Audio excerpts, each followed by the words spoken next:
Israeli police have arrested the country's former top military lawyer, Yifat Tomer-Yerushalami, after she admitted to leaking a video appearing to show soldiers abusing a Palestinian detainee in prison.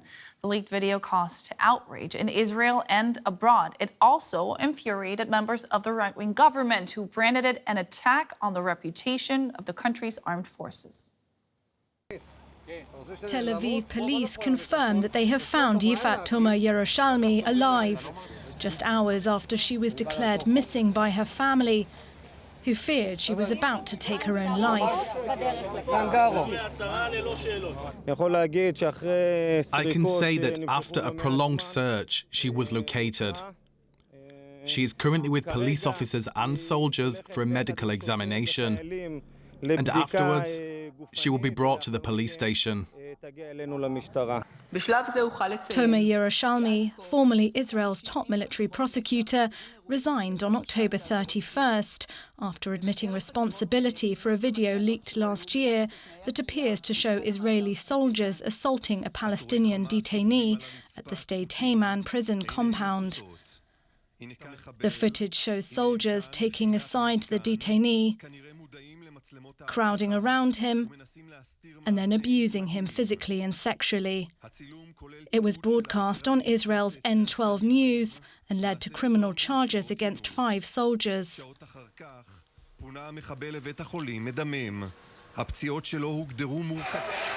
The leak caused uproar amongst hardline right-wing groups and sparked protests at military compounds in defense of the soldiers.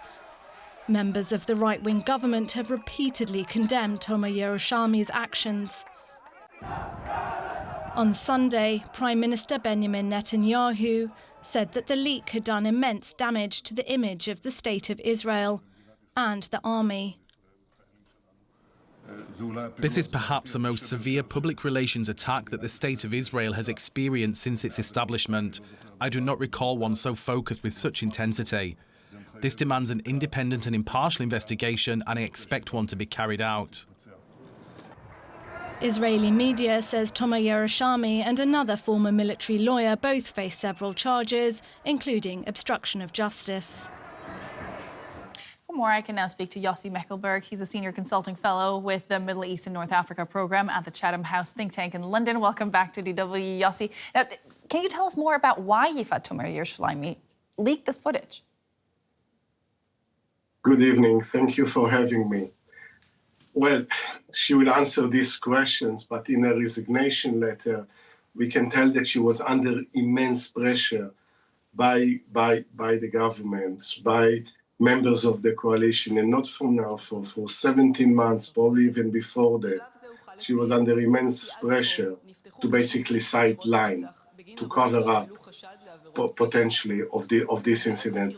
But I think there is a real danger that we are deflected from the real issue of Tomer-Yerushalami, about the chief legal military legal expert. Because I think that the main issue here is that she was investigating an abuse, potentially what can be regarded as a war criminal, and she was tried to stop by different political elements within the Israeli government. This is the main issue. Exactly, and I want to look at this alleged abuse for a moment. Actually, this leaked video showed a detainee allegedly being physically and sexually abused.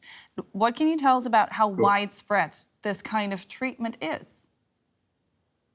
It's very difficult to know if there is no investigation, but we hear more and more evidence for those who served in these places, in this detention center, and in other reservoirs that tell that that is quite widespread. And this is the main issue. There are many other issues should have been investigated, and it felt by the military prosecution that it was not allowed to investigate because of political pressure, whether it's killing of journalists, whether it's medical personnel that was killed while they found handcuffed. So there are a list of issues that at least on the face of it look like war crimes, and they were not investigated.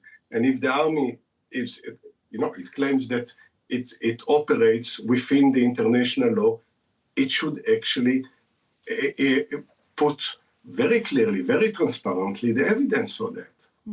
You say that this is a deflection strategy. Does that work? Does it distract enough? Or is there within Israel an outcry over how this one debate over, the chief prosecutor of the army being indicted now, that this is kind of shifting the focus from the crimes that should be investigated and that the IDF has said it will investigate? It's actually emphasized how divided is the Israeli society on this war. Some actually accuse her for not basically trying to bury this kind of allegation in the middle of a war. And there is the opposite thing, that if an army that for many, many decades claimed to be the most moral army in the world is actually needs to investigate it. The question is always, are those just some rotten apples within the military, or there is something beyond that? If an army wants to be taken, and the justice system need to be taken seriously, not only inside Israel, but also by the international community, it must be must operate with complete transparency. If there is no complete transparency, allowing the justice system, whenever this kind of incident to be investigated, and bear in mind, 5 reservist soldiers were charged in this case. So when the prosecution within the military feel pressure to a degree because they were accused that serving Hamas by actually charging these soldiers, then I think, and probably this was a mistake by Tomer-Yerushalami, by leaking this video to the press. But she did it because she probably felt that she had no other option in order to get justice. Do you expect her to receive a fair trial? I think so. I think we need to still believe in the justice system, but it's getting more and more difficult. I think long before that, even before the war, the judiciary in Israel was and is still under attack by the government. Whether it's the Supreme Court, the gatekeepers, the Attorney General, the military prosecution, they're all under constant attack. People start asking if you can get justice, for how long this is going to set the situation. I think, look what Prime Minister Netanyahu said, which we just broadcast. He said, the image of Israel by what the prosecution did caused huge damage to the country's image. No, what caused damage to the image of the state of Israel, to the credibility, is this kind of behavior, not the fact that it's exposed. That was Yossi Meckelberg of Chatham House in London. Thank you so much, Yossi.